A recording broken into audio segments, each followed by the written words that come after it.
Hello, friends and Hannibal family, and welcome to the Deconstructing Hannibal podcast, where we take the show apart piece by piece. This is Sahaya, as you can see, and those of you listening, as you can hear. Today, I am going to be, or in this episode, I'm going to be finishing up my discussion of the new settings of season 2. Okay. So this is going to be the last episode about settings, and this is going to be the last solo episode for a long time. After this episode, I have got a plethora of guests. I have got an abundance of guests, a bounty of guests, as it were. And so after this episode, you will be hearing from a lot of Hannibals, more Hannibals in the Hannibal family. Some of them you've met before, some of them you haven't met before, unless you know them from inside the fandom, those of you that are Hannibals. I'm really excited to have lots of guests coming up. That being said, today you're stuck with me. In this episode, you're stuck with me. So let's go ahead and let me talk about last episode. I looked at 4 settings of new settings that we have of season 2. Okay, remember that Hannibal takes place, as I've said before, in the same general area as it takes place in season 1, Baltimore, Virginia, Quantico, sometimes in DC, etc. Right? So last episode, I talked to you guys about James Gray's farm, the courtroom in which Will is on trial, Hannibal's kill barn, and Peter Bernadone's house. Okay. In this episode, I'm going to be delving into 4 more places. 2 of them are quite significant and important throughout this season and season 3. The other 2 might not be seen as important, but they're important because of the sort of major plot events that occur there. So the places I'm going to discuss in this episode are Will's cell in the BSHCI, and I've talked about the BSHCI before, back in season 1. I think it was episode 4. But for this, I'm really honing in on Will's cell, right? So I'm going to be talking about Will's cell in the BSHCI. I'm going to be talking about Muskrat Farm, the Verger Estate, Muskrat Farm. I'm going to be talking about the Natural History Museum, which is where Randall Tier works. And I'm going to be talking about the pool. And those of you who have seen the series, I would really hope that you're not listening to this having not seen the series yet, or watching. But if you haven't seen the series, I highly recommend that you finish watching it. Or, to each his own, to each her own, to each their own. Okay. So if you've seen season 2 before, then you know what I mean by the pool, and I'll get there. One thing that's important to note about all of the settings in Hannibal is what Brian and his production designer, Matthew Davies and Patty Podesta and other people in the show who were, with regards to sets and locations and whatever, what they were going with was something very specific. Brian told an AV Club in an interview in, I think it was 2014. He said, we really do make an effort to find things that are aesthetically interesting and compatible with the American Gothic quality of the show. So that's very much purposeful, right? And you can see that reflected in a lot of places in Hannibal, that sort of very Gothic sensibility, but sort of more of an American Gothic sensibility. Things get a lot more European when we get into season 3, as they should, but and this very much applies to the BSHCI, and it very much applies to Muskrat Farm, this sort of American Gothic quality. Okay. As I said, I discussed the BSHI in season 1. I'm going to focus on Will's cell because we spend so much time there with Will in season 2. And also because of the interesting contrast between his cell and Hannibal's cell that we see in season 3. and Hannibal's cell in season 3 and how it contrasts with other film versions of Hannibal's cell. That the discussion of Hannibal's cell will be in season 3, but I want to lay down that foundation here with the discussion of Will's cell in season 2, so we have something to compare it with, right? Just in the general filming of the BSHCI, and this information is in one of my previous episodes, but I just want to kind of remind y'all. The BSHCI stands for the Baltimore Hospital for the Criminally Insane. I'm wearing my Baltimore Hospital for the Criminally Insane t-shirt today. I wear it outside sometimes just to see if I can weed out Fannibals in the wild. It hasn't happened yet, but I'll keep trying. Anyway, it is not a real place. Okay, the Baltimore Hospital for the Criminally Insane. I've never seen in any of the interviews that I've read with Thomas Harris or in the most recent Brian Raftery book that I read about Hannibal Lecter's sort of, he wrote it. If you guys haven't read it, it's a wonderful book about sort of the development of Hannibal Lecter through the books and the movies and the TV show and whatever.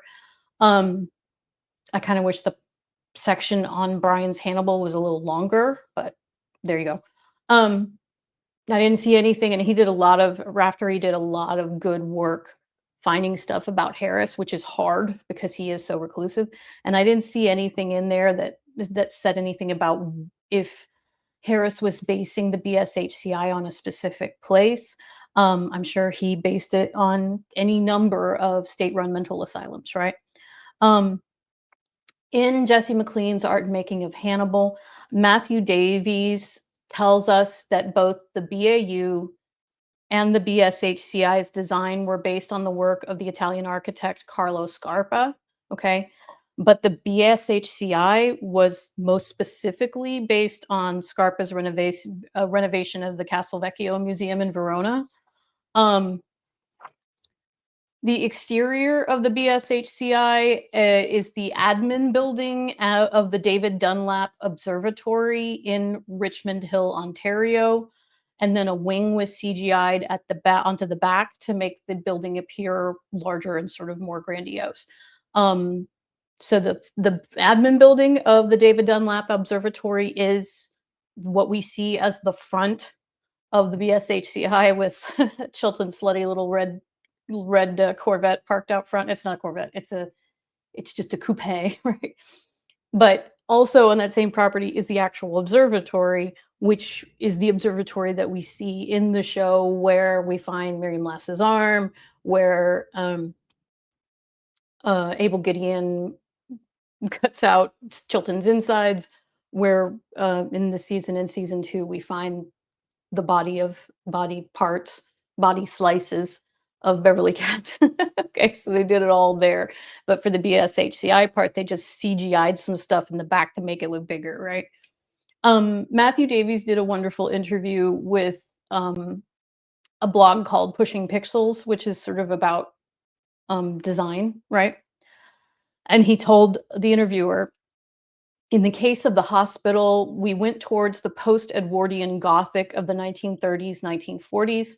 The inspiration was an observatory up near Richmond Hill where we shot some exterior scenes. The entrance and everything beyond that point was a studio build. It was, again, the case of the show calling for something quickly, us finding the location that we all loved, and then that becoming the template to which we had to adhere for the rest of the show, right? And so I'm just going to show you here sort of a picture from the Pushing Pixels article to where you can see sort of the interior design of the BSHCI, kind of what Matthew Davies is talking about.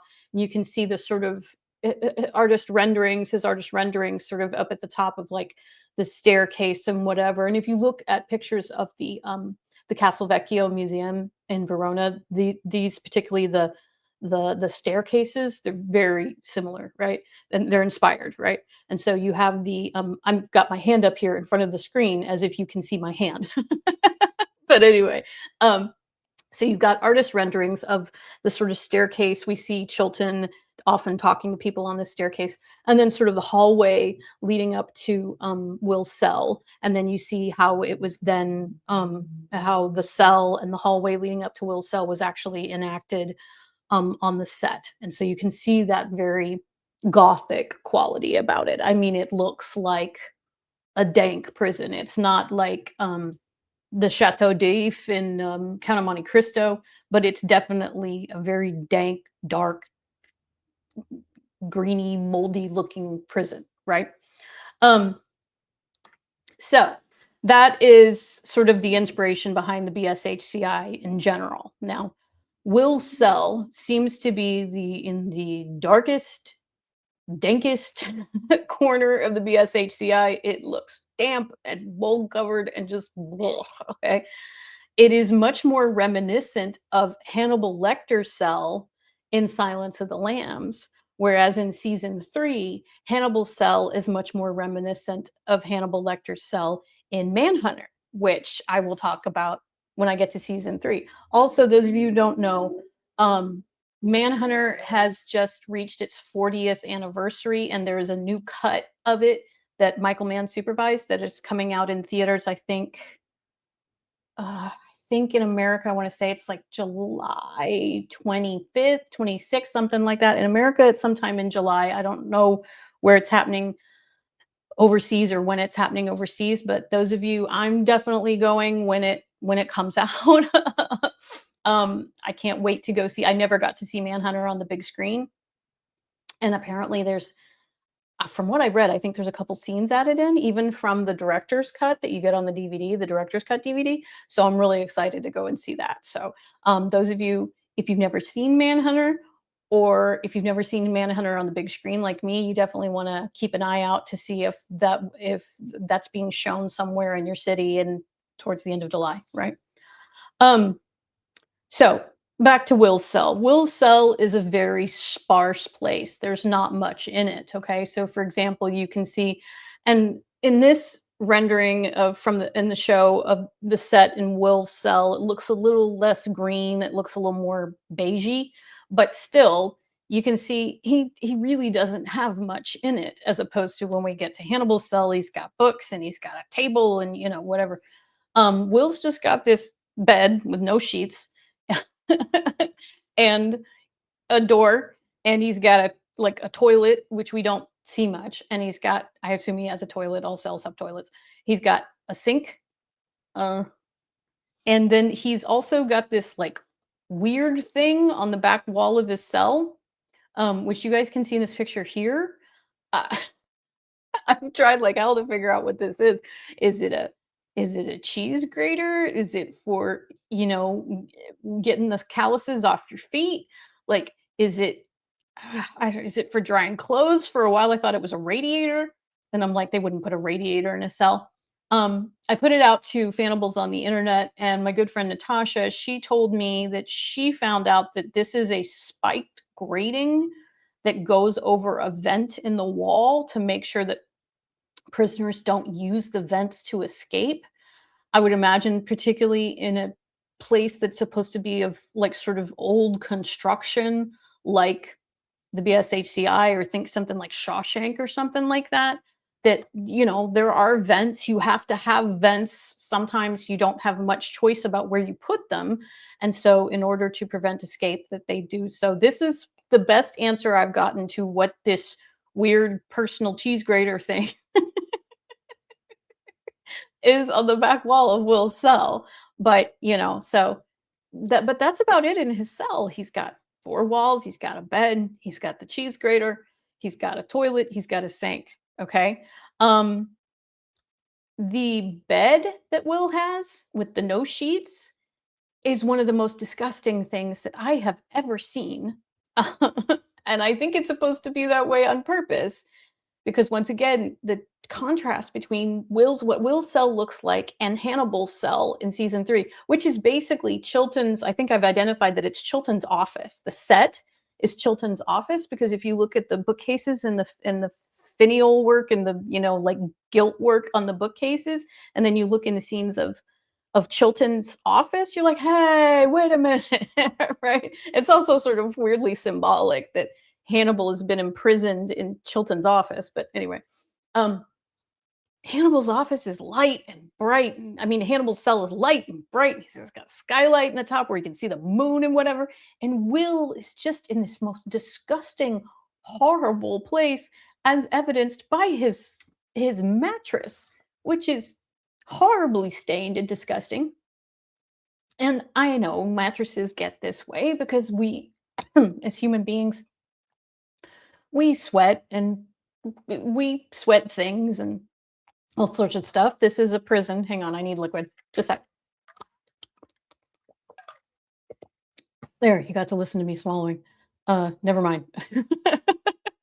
Moving on. You see the stains and whatever. He hasn't been there long enough for those to be his stains. So he's laying on someone else's stains, the poor baby. And so and no sheets, no sheets. And I assume, I don't know about in real prison, now if they have sheets or not. I would assume that they don't, so people don't like hang themselves with them or, do the old like cartoon thing in Time and Knots to go out the window or whatever. But he's on this horrific mattress, okay?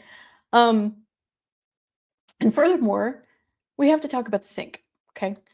I believe it's Mukozuke. I believe that's the episode where he sends Matthew Brown to kill Hannibal.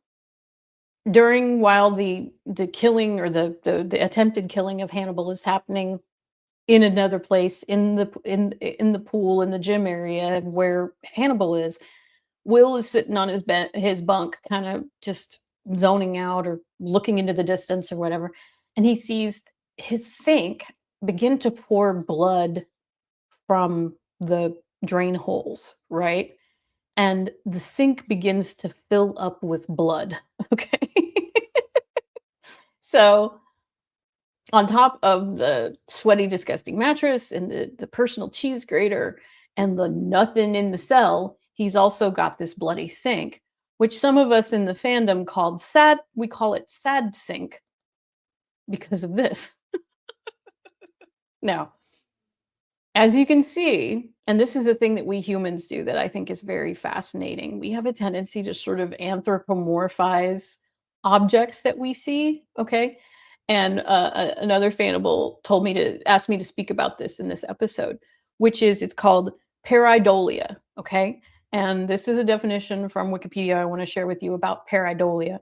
Pareidolia is the tendency for perception to impose a meaningful interpretation on a nebulous stimulus, usually visible, so that one detects an object, pattern, or meaning where there is none.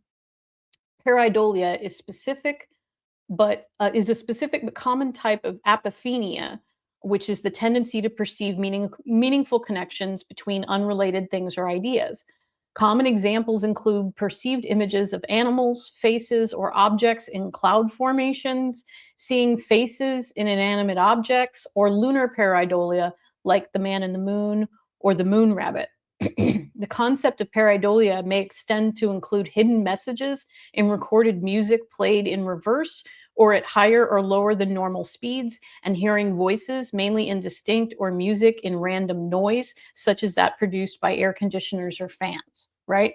And so you can see that by us in the fandom, and probably anybody that looks at this picture, seeing sad sink here, because you see the knobs are his two eyes, and the faucet is his nose, and then the rest of the sink bowl is his face, and he's not smiling, he's not smile sink, he's not happy sink, and so he's just got that straight line, like when you look at an emoji that just has the straight line, like the two dots and the straight line for a mouth, he's just got that straight line.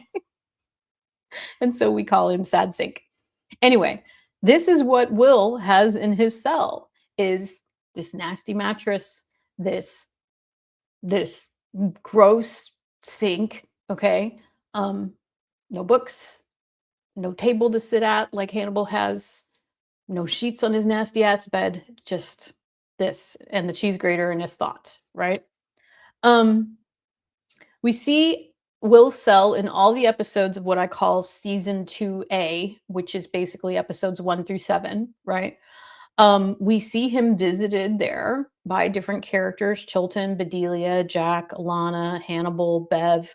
Sometimes he meets with people in the diving cages in that room that I call the plaid room. The script refers to it as the therapy room.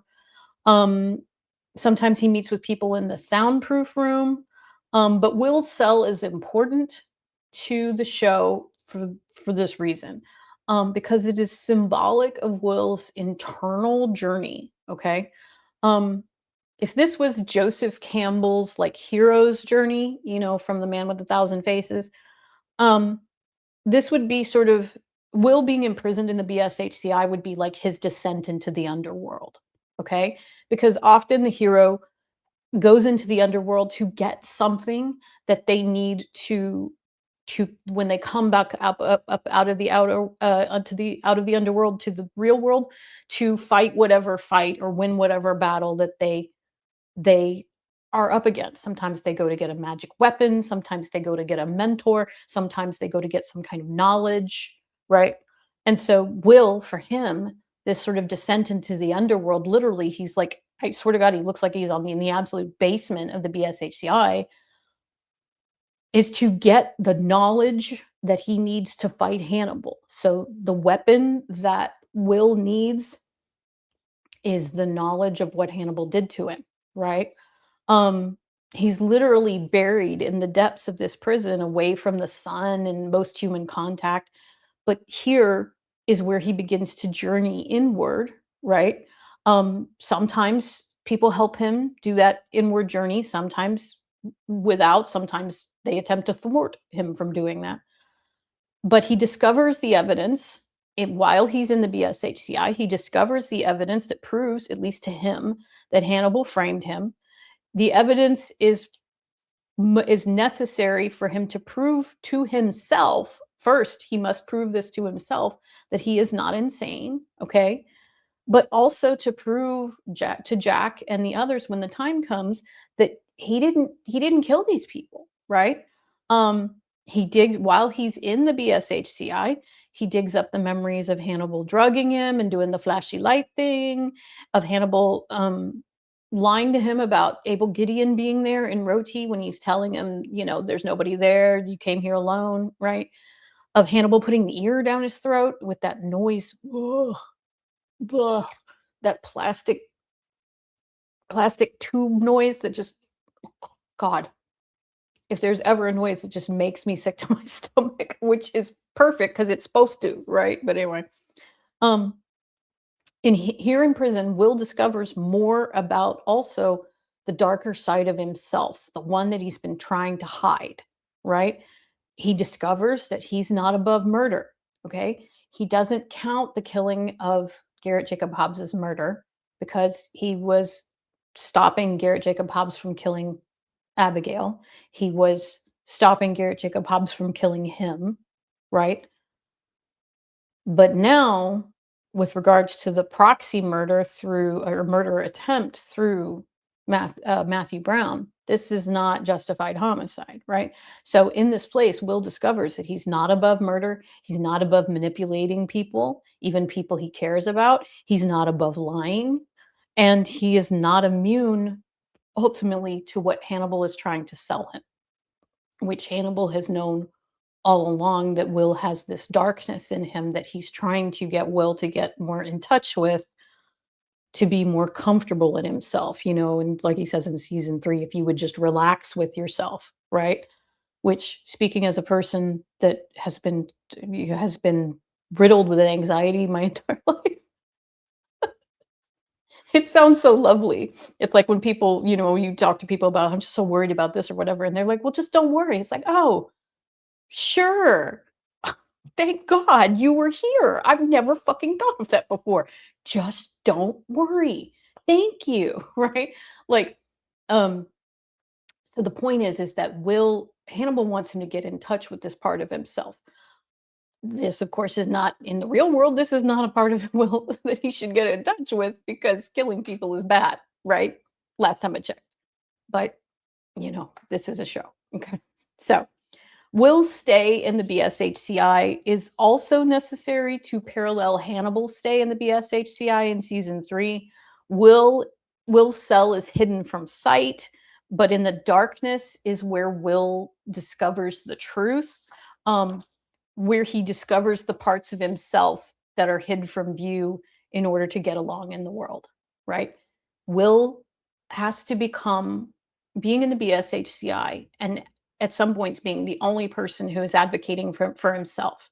He has to become stronger. He, both mentally and physically, he has to become more, it forces him to seek more emotional balance and stability. It causes him to seek to protect himself more from the slings and arrows of his empathy, right? Which he has to do or he won't survive. He'll be convicted of these crimes and he'll possibly be executed. We even see in, I think it's in, might be Sakezuke. It's not Hasun, might be Hasun, where he has the nightmare or the dream about being electrocuted in the in the electric chair, and the person electrocuting him is himself. I think that's sort of, he's the one that pulls the switch, and I think that's sort of him saying to himself, "Will, there's no one coming to save you. You have to save yourself." Right? Okay. So that's Will's cell in the BSHCI. It is very symbolic of Will's journey, his journey inward, right? Okay, now let's talk about another very important place in the show, which is the Verger Estate Muskrat Farm. Okay. First off, I've always wondered this, so I looked it up. What is a muskrat? I mean, I know there is some. I know there was that song, Muskrat Love. I think it was a Captain and Tennille song. I have a general idea of it's some sort of rodent, but I'm like, why? The Vergers raise pigs and cows, so I always expected their estate to be named something piggy or cowy, right? So I'm like, you know what? I'm gonna find out about a muskrat. Okay, so what is a muskrat? This is from Wikipedia. The muskrat or common muskrat is a medium-sized semi-aquatic rodent. The species is native to North America and an introduced species in parts of Eurasia and South America. The muskrat is found in various wetlands and has crucial effects on their ecology. It is also a resource of food and fur for humans. And I know you want to see one, so here's a muskrat. Okay. Those of you who are listening, you can't see this, but he kind of looks like a beaver, except he's got more of a, beaver's faces are a little flatter. He's got more of like a typical rodent face, sort of a mouse or a rat kind of face. But his coat and everything look very much like beavers. So I would say if you take a rat and a beaver and you kind of like mix them up, you can put them in the machine in the fly or something and put them together. You've got a muskrat, which basically he looks like a combo of a rat and a beaver, right? And so why is the Verger property named after the muskrat?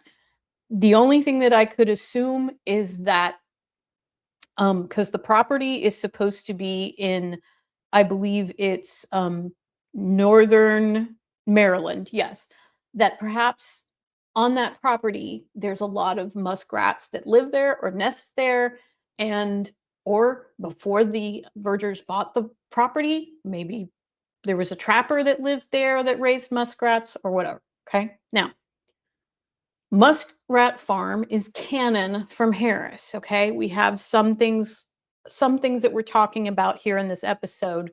The BSHCI, Muskrat Farm. These are both canon from Harris. Okay, and I think the description from Harris of about Muskrat Farm is very interesting. Okay, so this is from the book Hannibal because we don't really see the Vergers don't exist. I think there might be an oblique mention to them in Silence of the Lambs because of their connection to Krendler, but don't quote me on that. However, this is what Harris says in the book Hannibal about Muskrat Farm. Okay, he says, there is a witchy beauty about Muskrat Farm, the Verger family's mansion near the Susquehanna River in northern Maryland. The Verger meatpacking dynasty bought it in the 1930s when they moved east from Chicago to be closer to Washington, and they could well afford it. Business and political acumen has enabled the Vergers to batten on U.S. Army meat contracts since the Civil War. The embalmed beef scandal in the Spanish-American War hardly touched the Vergers. When Upton Sinclair and the muckrakers investigated dangerous packing plant conditions in Chicago, they found that several Verger employees had been rendered into lard inadvertently, canned and sold as Durham's pure leaf lard, a favorite of bakers. The blame did not stick to the Vergers. The matter cost them not a single government contract. The Vergers avoided these potential embarrassments and many others by giving money to politicians, their single setback being passage of the Meat Inspection Act of 1906. Today, the Vergers slaughter 86,000 cattle a day and approximately 36,000 pigs, a number that varies slightly with the season. The new mown lawns of Muskrat Farm, the riot of its lilacs in the wind, smell nothing at all like the stockyard. The only animals are ponies for the visiting children and amusing flocks of geese grazing on the lawns, their behinds wagging, heads low to the grass. There are no dogs. The house and barn and grounds are near the center of 6 square miles of national forest and will remain there in perpetuity under a special exemption granted by the Department of the Interior. So you can see, the Verger Estate is on 6 square miles of a national forest that obviously, were the Vergers not so powerful, politically powerful, would have been prized away from them for it to be, it belongs to the people, like our national parks and whatever. But no, the Vergers have been grandfathered there in perpetuity because of all the money that they've given to politicians. Okay. So that is the sort of canonical basis for Muskrat Farm, right? So like I said, it's fictionally in Maryland, right? But exteriors of Muskrat Farm in the show were filmed in 2 different places that I could identify. First, the front gate of the stables that we see Margot riding her horse up to, and the stables themselves that we see in season 2 are from a place called the Casa Loma Estate in Ontario. And the words Casa Loma in Spanish mean hill house. So basically house on a hill, except this is a big ass house on the hill. Okay. So I want to give some thanks to Set Jetter, okay, because I'm going to use his picture here that he's showing of this is what the Casa Loma estate looks like in real life. And this is, you can visit this. This belongs to, there's a sort of trust now. For a long time, it belonged to the people of Ontario. They have like weddings there and to-dos there, and, and it's a museum and you can go and etc. Okay. You can take tours and whatever. But you see this, and these are the stables, right? You can see this, and those of you listening, I have a picture here of the Casa Loma estate entrance to the stables in real life, and then a picture of the sort of snowy looking stables with their 2 little sort of castle spires. This place is a castle. The man that built it to be an American castle. Okay, so it is based on castles, right? Of Margot riding her horse up to the entrance of the stables there. Okay. You can visit Casa Loma if you're in Toronto. Okay. From their website, the sort of description of Casa Loma is that it's a prime example of modern Toronto's commitment to its rich history. Casa Loma was first built in 1914 by financier Sir Henry Pellet. I don't know if I'm saying his name right. It could be Pellet. It could be Palat. I'm going to go with Pellet. The castle, located in Midtown Toronto, is now owned by the City of Toronto and is regarded as a treasured heritage landmark. Today, Casa Loma is one of Toronto's top tourist attractions and hospitality venues. Each year, over 650,000 visitors tour Casa Loma and the estate gardens. And they mentioned that also it has been featured in several films, television shows, and photo shoots, right? So it's a popular place for filming to happen. And Toronto is a popular filming location. I think like all of Supernatural was filmed there and just lots of things, right? They're very amenable to the film industry, right? Now, parts of Muskrat in season 3 were filmed on an estate called the Parkwood Estate in Oshawa, Ontario, and this looks like it was mainly just for the exteriors. Oh, I was going to show you also the stables. You see the stables with those very characteristic windows with the sort of diamond pattern on them. There, here we see a picture, guys. I'm showing a picture of Mason talking to the second Franklin in our show, our little boy Franklin, who he's real mean to, and tells them that he can't go and live with his mom, with Mama and Kitty Cat and whatever.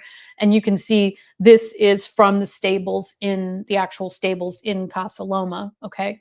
Um, in season 3, obviously, we see a lot more of Muskrat Farm. The interiors are all studios, as far as I know, but the exteriors that we see in season 3, like the patio that Mason is out on, and sort of the facade of the house that we see, um, Margot and Alana and Morgan, which is the name of their son, fleeing from, I believe it's in Wrath of the Lamb when Hannibal escapes, is from a place called Parkwood Estate, like I said, in Oshawa, Ontario. Okay. So it looks very grand, very, very, very grand, a little more European than the Casa Loma does. Um, I believe that this is supposed to be reflective of the back exit of the of Muskrat, because in this scene we see them taking Morgan out and they're going to like a waiting helicopter. So this is sort of, this place was also used as sort of exteriors of Muskrat. Okay. Now, moving on from there, we let me talk to you guys about the interiors of Muskrat. Okay, so for the interiors of Muskrat, like many of the interiors for the show, they were filmed at Cinespace Film Studios and Pinewood Film Studios in Toronto. Okay. Um, Mason's bedroom is very interesting. There's a very interesting Blake painting in there, which I believe is canon from Harris. You've got the eels, right?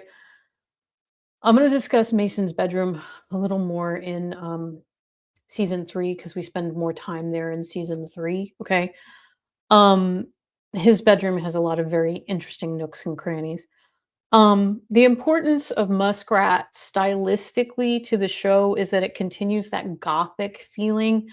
It feels like many of the estates that we see in sort of romantic gothic novels, like the Brontes or Jane Austen, or later in one of Brian's favorites, Daphne du Maurier, in Rebecca, right? The estate in Rebecca, um, which I'm drawing a blank on right now. Manderley. um, these Gothic estates sort of keep their inhabitants isolated from the outside world.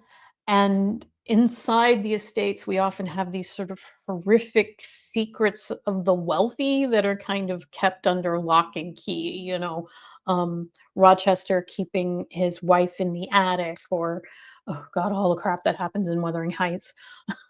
Or the secret of what happened to Rebecca, in Manderley, and like, etc., and what happens to Manderley at the end. So it has that sort of like the wealthy being sort of insulated from the world and kind of hiding these horrific secrets. It's a little bit of a commentary. It's always been a little bit of a commentary, even going back to the Brontes, of the corruption of wealth, right? Muskrat Farm is important for the development of both Mason and Margot's characters. Um, Margot's struggle in season 2, even before she meets Will, Margot's struggle parallels Will's struggle, because they're both trying to sort of extricate themselves from these gothic, powerful institutions, right? Margot's trying to hold on to a little bit more. Like, Will wants to get out of the BSHCI and never see it again, right? Margot wants to hold on because she's being conned out of her birthright by Mason, right? But still she's sort of trapped in this world of Mason's own making, just like Will is trapped in a world of Hannibal and Chilton's making, right? Um, they're both of them are in the clutches of psychopaths who manipulate them They both try to kill those psychopaths. Of course, Mason is actually worse than Hannibal, which is saying a lot. If you are worse than a cannibal, that's pretty fucking bad, right? Anyway. Okay, so that is Muskrat Farm. Okay, and like I said, I will talk more about Mason's confusing, interesting, fraught with meaning bedroom when we get to season 3. Okay. The next place I want to discuss is the Natural History Museum. Okay. We see this place in 2 episodes, in Shizakana and in Nakatoko. Okay. This is the museum where Randall Tier works. Okay. And I'm going to discuss a lot more about Randall Tier's character in the episode about him. He'll be in an episode with some other characters in season 2.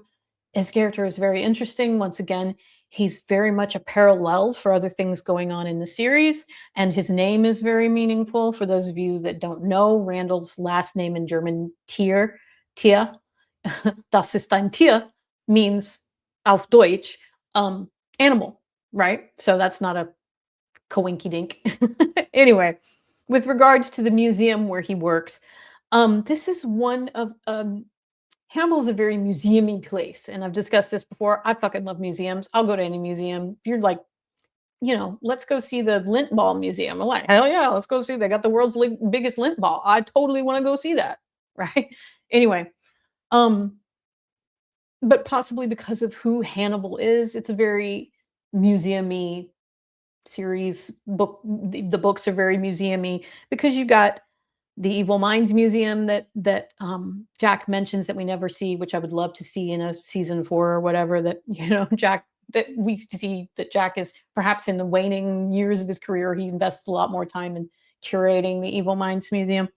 We've got the Capone in Italy, where Hannibal is working as Dr. Fell. We've got the Uffizi that we see in Dolce. Okay, the fact that Davies based designs on Scarpa's Castle Vecchio renovation, all of this. So it's at the end of Hannibal, you have Barney traveling all the museums of the world to see all the Vermeers in the world, because he's just decided that he loves Vermeer, which is such a wonderful romantic kind of idea. If I had the money to make that happen.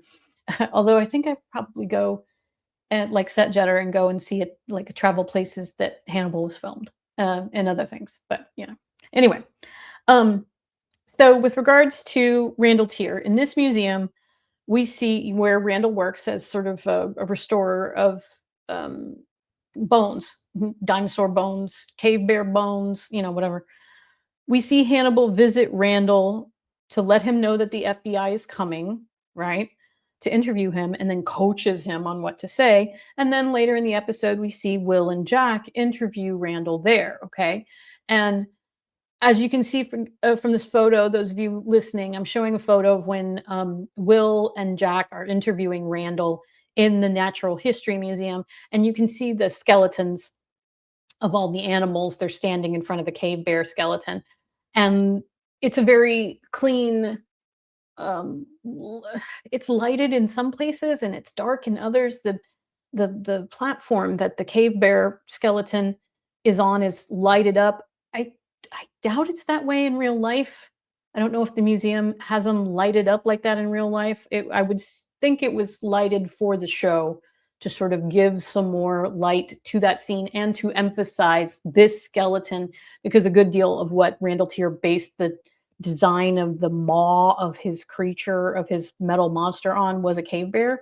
So, anyway, we then later see Randall Tier's body posed there, stretched over a saber-toothed tiger.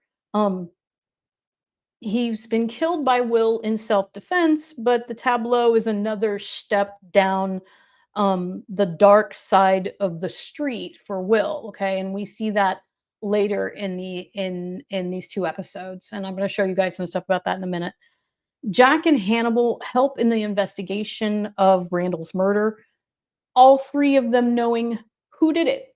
It just occurred to me the other day, I don't know if Jack knows yet, but I think he does, because we're into the honeypot trap here. And I know that he knows later on that Will killed Randall and posed him this way because they're trying to lure Hannibal in.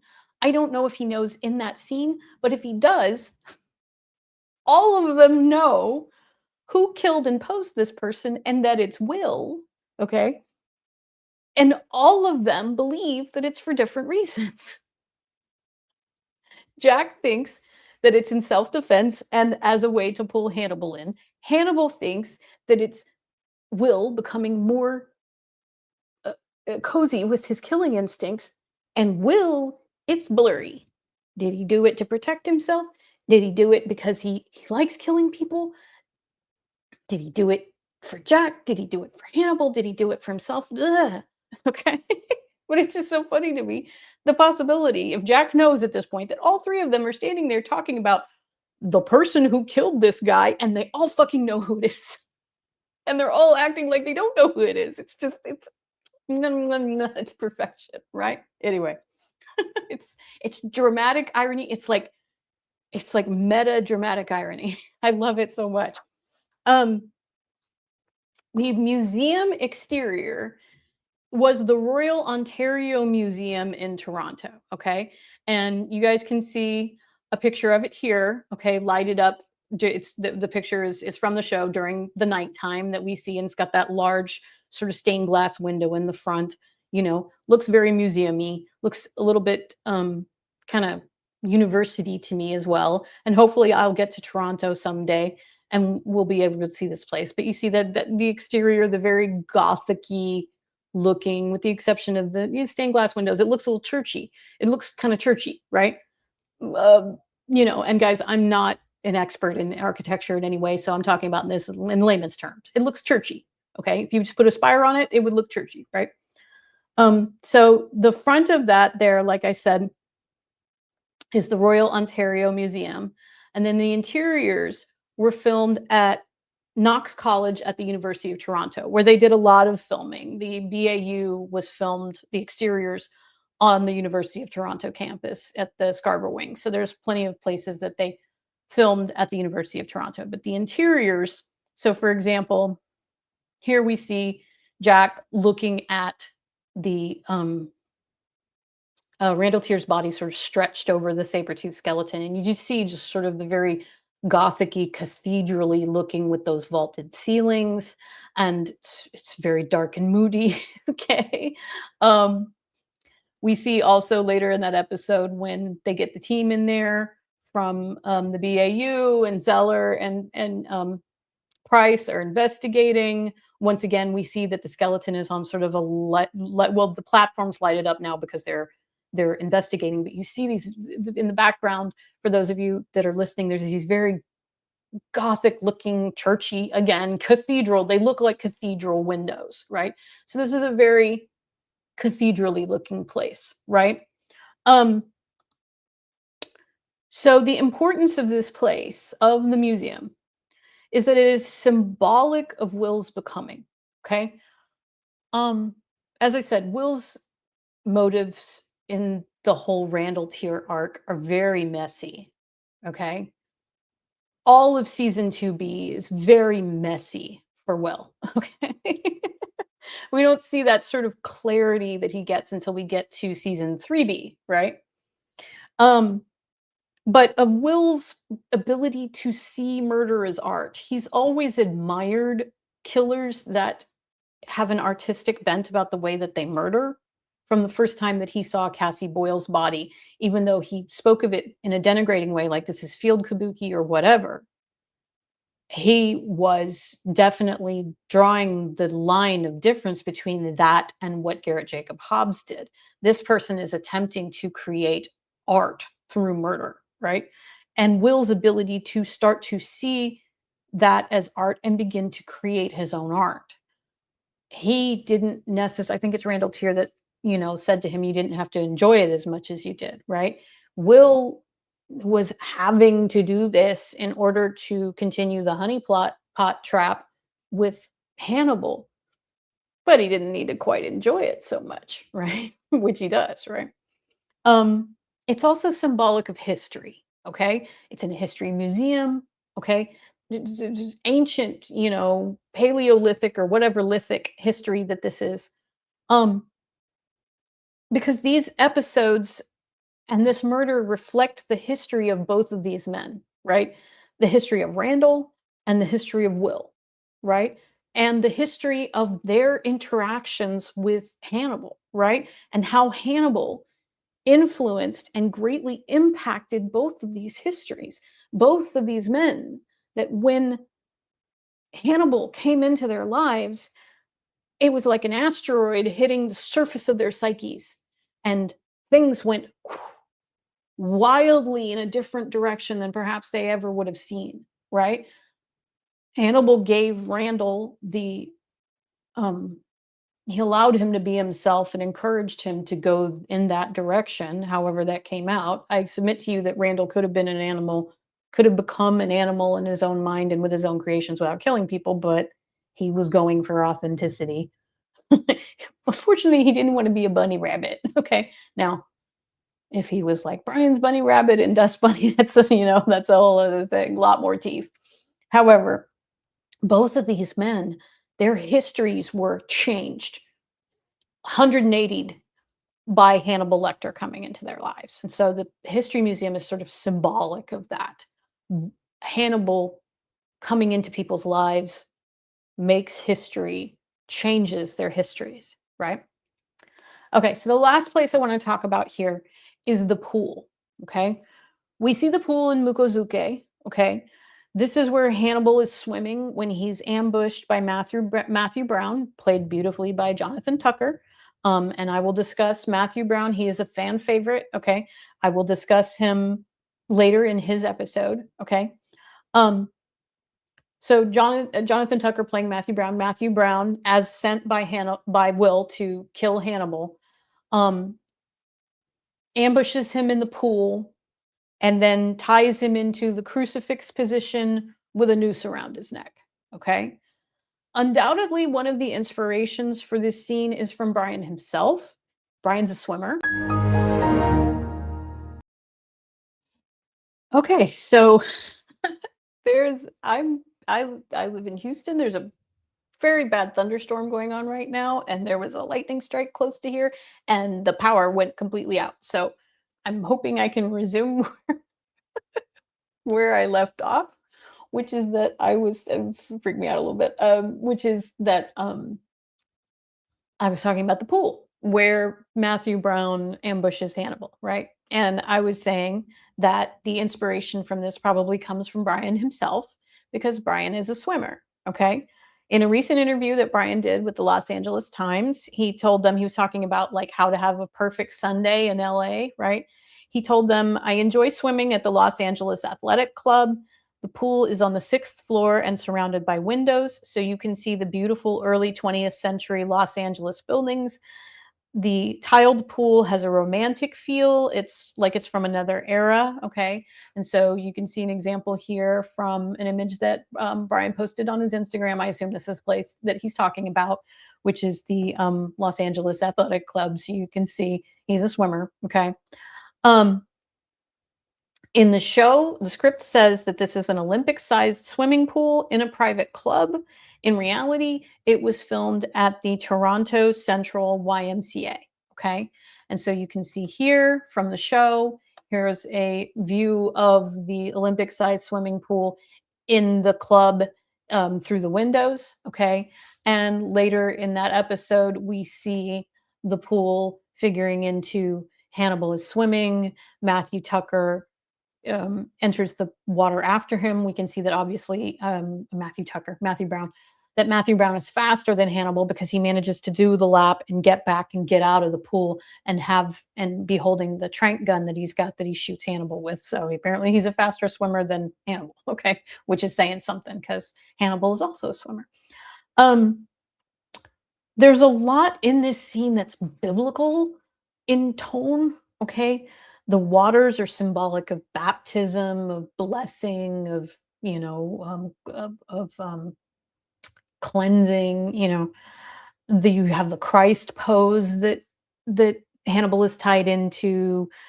Standing on the bucket. Okay, the blood, the noose, and the bucket is sort of it's symbolic of the hanging of the traitor, which we see talked about with Potsy in season 3. Okay.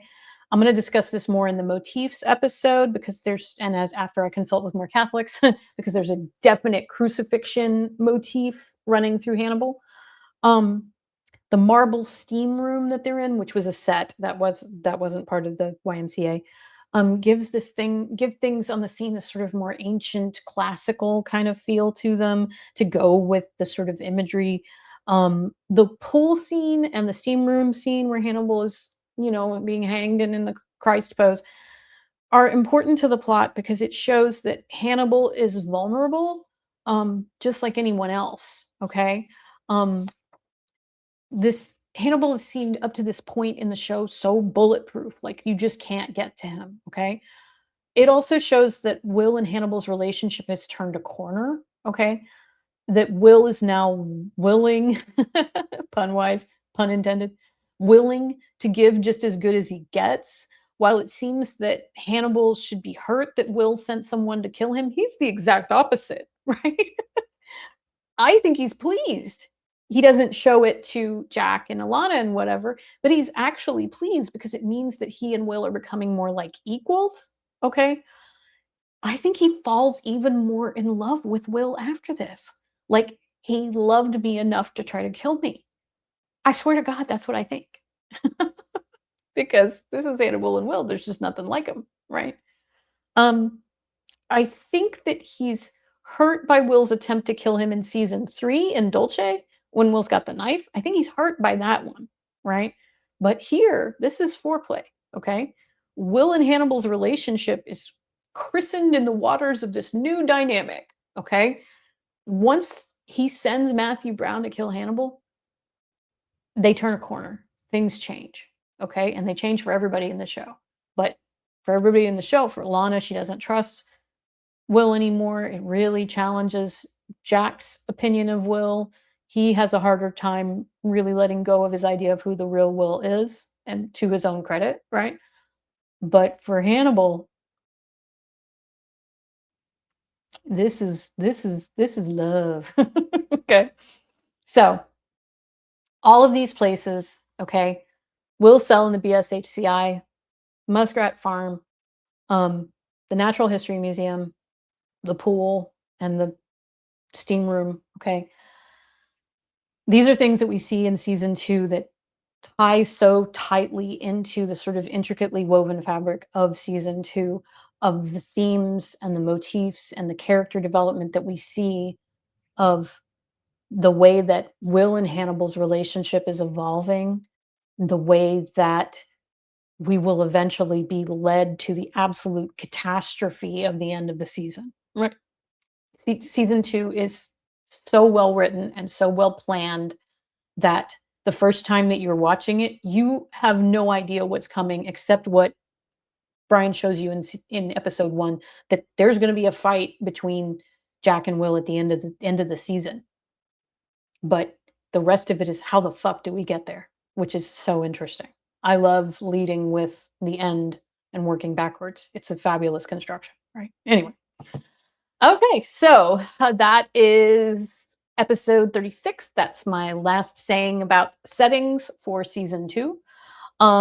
If you guys are looking for me, if you want to leave me any comments, if you want to talk to me, if you're fanable and you want to be in a future episode, you can reach out to me at Blue Sky. I'm at Sahaya74, or on Instagram. I am Sahaya the Fanable. Please like and subscribe to my YouTube channel here. I have a Patreon. I'm not doing too much with it, but you can contact me there. So I can be found. Okay. The next episode, episode 37, is going to be the first of 2 episodes about the progress and the development of the Hanagram relationship in season 2. Before I start getting into the other characters, I'm going to do like I did in season 1, where I set aside 2 episodes to talk about how Hanagram develops in this season. Okay. If you're looking for those episodes for season 1, they were episodes 7 and 8. Okay. I am going to have a guest for the next episode. This is a new guest. This is a new Fanable. And so I will introduce you to them when we get there. Um, I want to say, as I always say to my Fanables, I love you. I hope everything is going okay with you. If it's not, please reach out to a fellow Fanable. Brian, if you're watching or listening, I want to say hi. I love you. I hope everything's going well. And I want to say to you guys, as I always do, please remember it's fine to be weird because all the best people are. Thanks for listening. Thanks for watching. Bye.